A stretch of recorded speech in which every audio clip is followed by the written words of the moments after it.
As we factor more and more, we're going to see that there's some opportunities for some shortcuts, and there's some special cases that we see in factoring, and this is one of them. X squared minus 4. When I factor this, I start by doing my generic rectangle and my diamond problem. Because I know I will have x squared in one part of the square and then negative 4 here, I need to figure out, well, what is going to go into these two squares so that I have a sum of 0. There's no x terms there. So remember, my product would be negative 4x squared, and my sum of parts is 0. Well, the only numbers that would multiply together to give me this would be 2x and negative 2x. I throw them into my generic rectangle, 2x and negative 2x. And then I factor each side. So I pull out common factors. Here I'm going to have an x. That means there will be an x here. That means I'm going to be left with minus 2. And then the only way for me to get negative 2 to stay negative 4 would be plus 2. So my solution to x squared minus 4 is equal to x minus 2 times x plus 2. Now this is a special case because there's certain patterns I see. There's no 0 term. And then also, both of these numbers here, x squared and negative 4, or sorry, positive 4, are square numbers.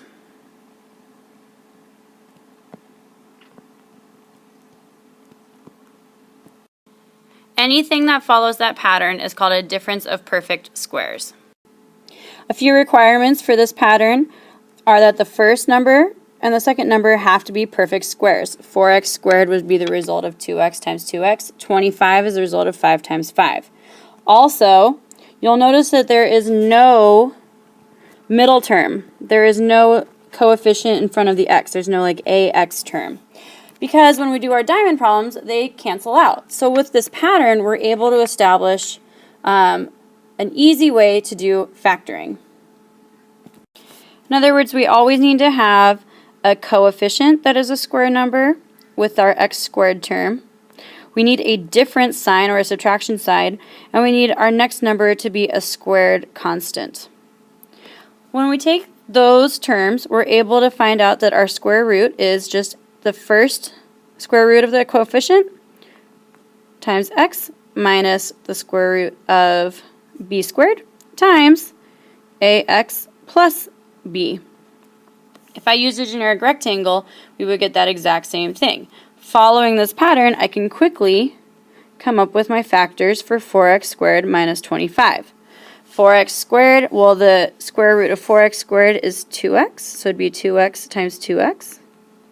I know I need a plus sign and a subtraction sign for me to be able to have a negative square root, and then the square root of 25 is 5. 5 and 5.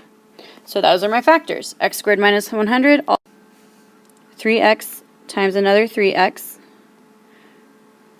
plus minus 9 and 9. But the weird thing here is I notice I'm not done factoring. I could factor completely. And even if I look here at the original problem, there's a common factor of 9. So I might change that problem before I even start into 9 times x squared minus 9. So my factoring completely, I can follow the same pattern. I still have a perfect square, so it'd be 9 as my original factor. X squared minus 9 is the result of taking x minus 3 times x plus 3. So those are my special cases.